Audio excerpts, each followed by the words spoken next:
Hi there healers. In this video, I want to talk to you about a really important topic, and that is how to work with and deal with psychics. Now, you can come across psychics in all different guises. Some, the ones you actually go and pay money to, that could be a psychic, a tarot reader, whatever. Others are just people who you bump into and they often give you unsolicited psychic advice or messages. So, how do we deal with such people? Because here is the truth. Many times, what they tell us can actually create many more problems than the positives that arise from it. Now, of course, we can go and see excellent psychics, and what they tell us can be very helpful. But we do need to be cautious. So in this video, I would like to talk to you about some of the dangers when dealing with psychic types. Now, the first thing to recognize is that just because someone says, my guides have given me a message, my guides tell me this, that doesn't necessarily make it right. To begin with, who are these guides? The guides might be loopy for all we know. Just because someone is a non-physical entity, that doesn't per force mean they are the font of all things wise.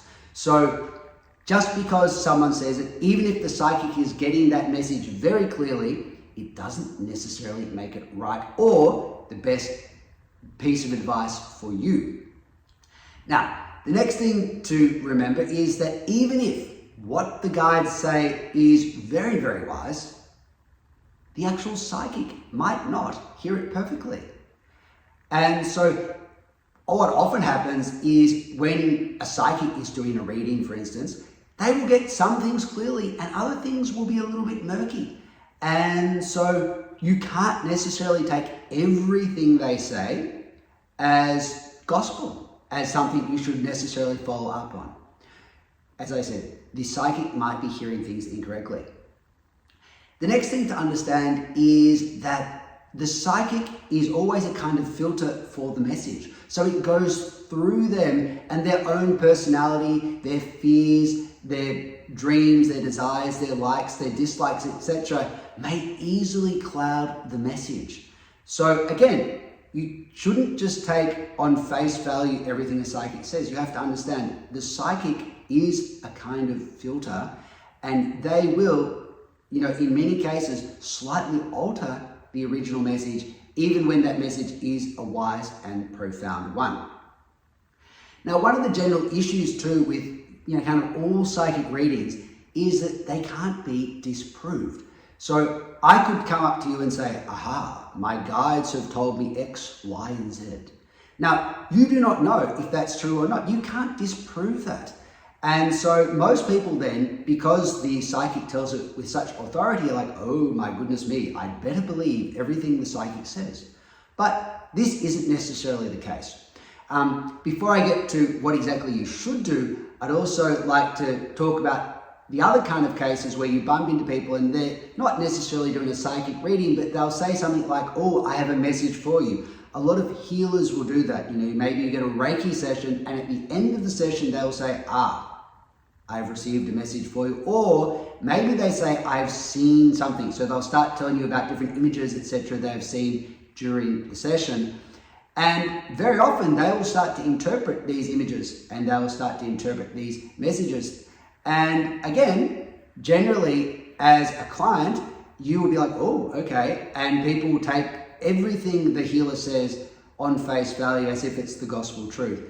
But again, this message very often comes through, what always comes through in a sense, the filter of the actual psychic or healer. And so you have to understand that it is not necessarily pure. It might have been influenced by the personal tastes, likes, dislikes, etc. of the psychic.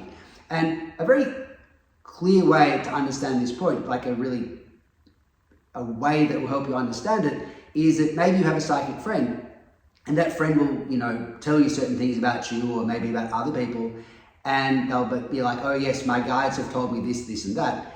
And then you know what happens? Imagine that this friend, maybe for whatever reason, you have a falling out with this friend, or maybe the friend has a falling out with someone else. And have you ever noticed that then the psychic messages often tend to change? Now they are much more negative. But if they were pure psychic messages in the first place, if they were messages from their guides, telling us about the personality of that person, then that person presumably has not changed all that much. And so the messages should be more or less constant. But dependent on the psychic's attitudes towards this person, their messages actually tend to very often change. And so again, a warning, you have to understand messages tend to come through the filter of the healer or the psychic, etc. So they cannot necessarily be trusted 100%. Now, of course, it goes without saying that there are some very, very good psychics who can be extremely helpful in giving you insight into things which maybe you haven't considered. But, and here's the point of the entire video, every time you get given a message or someone says, my guides have told me something, you must kind of vet it with your intuition, with your feeling. You have to see whether what they say actually resonates for you. And what you've probably found if you've been to psychics before is that sometimes they will say something and it will kind of strike you with all the strength of the truth, and you're like, oh, okay. And you know somehow deep down that what they've just said is very, very true. Other times, however, a psychic will say something and you'll almost be a little bit embarrassed for them because it just seems a bit stupid and it really rings false. And so this is what you always have to do. If it rings false, just discard that bit of information. But if something else rings true, keep it. So in any given session, anytime you speak to a psychic, there might be some things that ring true and some things that ring false. So we don't toss everything out necessarily because we have one thing that rings false. We accept that some of it will come through and will be accurate and maybe some not, but it's up to you. So just because someone says something, do not believe it. You have to feel for the truth. Okay, so finally, I'd just like to say that when you see a psychic, it's a little bit like when you go to a friend for advice. You go to them for advice and some things they say might be really helpful. Some things it might be like, wow, you've illuminated something. I've gained clarity on something I hadn't considered before. And some things you're like, oh yes, I will think about it. But in your heart, that's just crap, basically. And you are not going to dwell too much on it because it doesn't ring true. So that is how I'd like you to always take messages from psychics, feel whether it rings true. If it does, yes, take it on board. If not, just discard it. And the whole important principle to take away is just because someone says, my guides have told me something, doesn't mean it's true, and it doesn't mean you have to believe it. So hope this helps, and I look forward to seeing you on another video.